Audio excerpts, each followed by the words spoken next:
What's up? I am back with another motherfucking video. Yeah. So today, by popular demand, we'll be doing a cooking video. I'm going to be making one of my favorite meals, stuffed chicken breast. So step number one, we're going to go ahead and clean that meat, baby. One thing about it, you have to make sure that you have no extra fat and nastiness on your meat. All that white stuff has to go. Speaking of picking meat, I did recently learn about a process called white stripping, which is basically in woody breast or chicken meat, meaning that they are overly aging our chickens and producing them to be bigger than they're supposed to be, having a lot of chemicals and bad stuff in there, making us sick. And you can actually tell that by looking at it. It would look like white stripes in the chicken. So as you can see, mine is very, very pink. I do feel like I picked a good one that is free of that white stripping. I'm just going through and removing any fat that I see on there. I do like to take my knife and make sure any of those stubborn pieces that don't want to get off. And I'm going to throw it in our marinade bag. And I'm just going to work on the next one. Like, look at all of that ooey gooiness. Now, this is not the white stripping I was telling y'all about. But I just wanted to warn y'all about it. So when you're looking for meat in the store, that you know what is good chicken meat and what is bad chicken meat. Look at me hard at work in my chilling nightgown. So, another thing, you want to go down with the knife and make sure we have a clear middle section because we are going to be stuffing these chicken breasts. The more precise your lining is, the better it will be once you're stuffing it and need it to fold over perfectly to be cooked. Perfect. And I'm just going to do the same thing with my other pieces, just making sure that it folds good. When I first started making this, I did not go in and realign the cut because if you get fillets, the butcher, he does not know what the fuck he's doing. He be cutting it crooked, it don't fold right, and then when you try to go stuff it, it's not going to be easy. It's going to fall open. Not cool. Always put the meat tray in the cracker bag, y'all, so it don't spin. Alright, that's an OG tip if you've been watching. Now, since we were just touching the chicken, I always recommend washing your hands because when you're touching your seasoning, you don't want the other seasoning tops in there to be contaminated with your nastiness. Your food is only ever as good as your cleanliness. Make sure you keep things tidy, okay? Because I'm making stuffed chicken breast, and chicken breast can sometimes come out a little dry, I want to make sure I marinate it and give it the best chance at success. Put a little oil in here.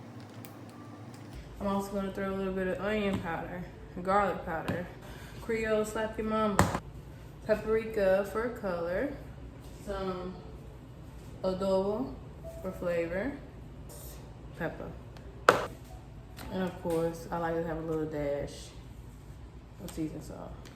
I honestly feel like I tell y'all this every video, but the seasoning will look excessive, but you have to keep in mind that this is a big chunk of meat.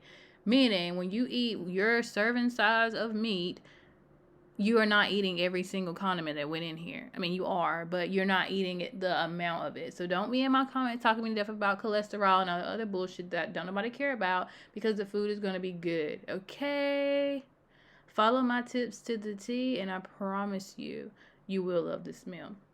So I do like to do it in the bag as well because I don't like my hands to be dirty. I really have an issue with that. So putting it into a marinade bag, I can do the marinating and really kind of coating it all without really having to touch it myself. So that works really well for me. Have it open when you put it into the bag as well, so that way both sides of the meat can get all of that goodness at one time. And look at me washing my hands again because I got a problem. You know, don't judge me. Judge yourself. Thank you. So now that I've got all the seasoning in there, I do just want to add a little dash more because it wasn't colorful enough for me. I like for the chicken to be reddish toned. That lets me know that it has all the seasoning that I want to have on there. Few times I've cooked it with less seasoning and it looks so weird to have like bright white chicken, like the outside of it, because we're going to be making this complete meal inside of the oven. So it's not like we're going to fry it and make it have a crispier skin, so you really need to make sure that paprika and the seasonings bring the color to life. I wish that you guys could smell through the camera because, baby, I already knew what was going on. So now we're going to officially distribute the flavor because I'm happy with the color and I know that it's enough seasoning in there to make it work. So I'm going to just be patting it down so every piece gets some love. And I can differentiate if there's any other part that needs some extra loving. And now we're going to flatten the breast.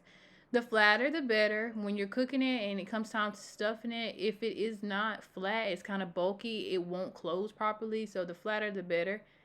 Make sure that you just kind of punch it down. If you have the proper tool, I want to call it a mallet, but I'm pretty sure that's not what it's called, but this thing, then you can do that to kind of make it easier. But this was kind of therapeutic, like going to a stress relief room, actually, just punching the bag. So when I was satisfied with how it looked and how everything was distributed, I then went on ahead and placed that into the refrigerator for 1 whole hour. So while we wait for the chicken to marinate, I'm going to go ahead and make the filling for the stuffed chicken. So you're going to need Parmesan, you're going to need spinach, you're going to need onion powder, garlic powder, black pepper, cream cheese, and some red pepper flakes. And I do like a little dash of Creole to give it some kick. So now let's create the spinach filling. So first I want to let you guys know for cream cheese, it is extremely hard in its natural state. So be sure you leave it out for a while or warm it up so it's a little bit more manageable. I did go in and mash it with my hands and put in all those ingredients on top of the cheese first.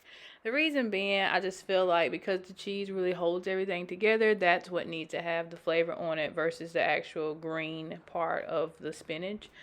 Because once you mix it in, the cheese is going to kind of do all that for you. Also, just like collards, I like to pull the stem out of there just so that it's no harder pieces inside there, that it's completely just the spinach. So I do go through manually and take off the stem of each piece of spinach. Now this is the spinach just from your local Walmart, probably like $1, not too pricey. Now I will say spinach does get old extremely fast, so be sure you use it in a timely manner. So it's time to mix that bad boy up. And I do like to do it with my hands. I know some people who can do it with a spoon, but baby, the way I be working these wrists, they be getting a little too soon nowadays. So I just use my hand and give it a nice little mix in. I suck it up for just a moment, and then of course I wash my hands. So you just want to make sure we're getting every piece of cheese mixed in with every piece of green in there. I did go and add some more Parmesan. It's not any measurements that I have for anything that I cook. I just kind of do it until it looks right. So I would definitely say add as much as you see fit for your food. You can also go by smell and get what's best for you. Excuse my little playing with his toy in the background. And once I'm satisfied with how my mixture looks, I do go ahead and divide it into the number of breast sections that I have.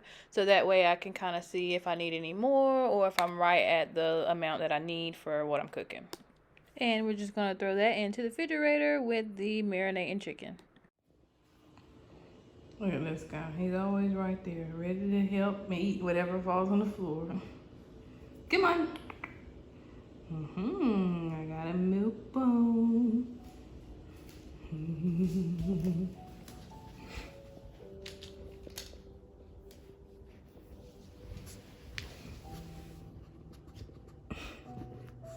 So then I take them and break it down and scatter it in his little playpen so he can sit in there and smell and have fun. So after about 30 minutes or so, I did decide to go ahead and get the oven ready for being preheated and to go ahead and start in that rice. Rice takes anywhere from 25 to 30 minutes depending on how you like it to cook. I know a lot of people say they have a hard time making it, but I swear it's so easy. Just put water in there, add a little bit of salt, and then go ahead and add the rice. Some people clean their rice, but it is what it is. We're just going to die anyway, so what's the matter with it, okay? And if you know me, you know I love corn. So, of course, I had to have that for my side. We're just going to open it up and drain it in my moo-moo. And add it to a bowl. Some people make it on the stove, but baby, cooking is not hard in Nicole Alicia's world, okay? Then we're going to go ahead and put some sugar in there, add a little bit of butter, and we're ready. So I didn't cook this right now. We're just preparing it for later. Brief intermission. My puppy is hungry. So I just give him a little cup of kibble. And some primal freeze-dried nuggets. Only crush up half. And hydrate. And yes, my dog eats bottled water. Don't judge me, judge yourself and your lousy ass pet taking skills. Okay. 1 hour later. Alright, so we've been letting this sit. We also have our flattened meat that's 100% marinated now. Smelling delicious. So let's put them out onto the plate. Y'all know I meant pan, kiss my ass. But yes, I go through and take them out of the marinade bag and flatten them out, lay them perfectly on my pan. You're looking to make sure that nothing needs any more flavoring on it, so that way that the color is intact. But I do see I had some white spots, so I'm just going to go in and add more flavor. Primarily not any of the like really tasting type of salt, more so paprika just to give it that sense of color.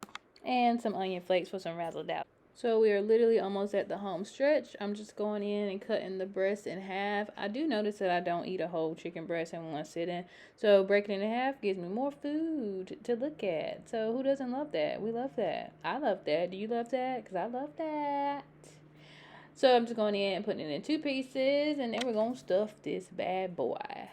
So typically, I just like to make sure that I mainly fill on one side so it makes the folding more uniform and easier. So just for the beginner run, I want to go through splitting those halves I made, those 3 halves in halves, so that each one of them can get a little bit of love. And then, of course, I go back in and add more as it seems needed for that slab of chicken. And now let's fold them. Now the secret with folding it is to make sure that you get it as flat as possible. You do have to use your hands, guys. Push that stuff back in there as far as you can into that cut. The tighter, the better. In my history of making this meal, it's been many of times where as it's cooking, it unfolds and it makes a hot mess, but definitely make sure you can get it as tight as possible. Another beginner tip though, I did used to close them down with toothpicks, but I didn't have any, so it's crazy that this one actually worked out. This is one of my first ones to work without toothpicks and it being kind of a thicker meat. I think my mallet hands did the trick. So yeah, just go in, make them as tight as possible, and distribute the filling as needed. We want to make sure each one of them has the adequate amount. Now, before I cooked them, I did notice that the outside was a little too white for my liking, so I'm just going back in with, like I said, paprika, just to make that color on the outside. And I did add a little dash of seasoned salt as well, just to give a little bit of flavor. Sometimes when I see it's so white, I feel like it's flavorless, so I just want to put a little dash on there. And then I like to rub it in as well, because if you don't rub it in, what happens is when you finish cooking it, it's like weird on the outside. So there we go, finished product. We're going to just throw that into the oven for a good 25 minutes. Like literally at this point, I just want to bite it and it's raw.